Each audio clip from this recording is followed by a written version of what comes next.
Just as the world was gaslit into believing a fragile calm had settled over Gaza, Netanyahu's air force pivoted back to Lebanon with full force.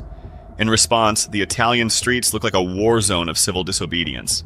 Dock workers in Livorno and Genoa, those legendary tough guys of the Italian left, have literally locked down ports, refusing to touch a single container headed for Israeli ports like Ashdod and Haifa.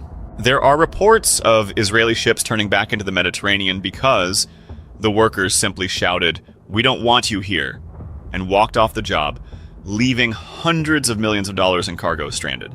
Meanwhile, in Milan and Rome, crowds estimated in the hundreds of thousands are not just marching, they are shutting down infrastructure, paralyzing rail networks, and openly calling for Italy to sever every tie with NATO if it means stopping the flow of weapons. If you're watching this broadcast, you know the mainstream media is trying to spin this as extremism or isolated vandalism. Don't you believe a word of it. This is the organized, intelligent, and desperate action of a society that refuses to be complicit in a genocide.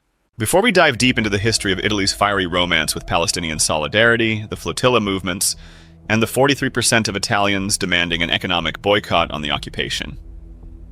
And before I break down exactly why the self-defense narrative is a bloody lie, I need you to understand the power of a global audience that refuses to look away. If you believe that the free world should not fund the bombing of children,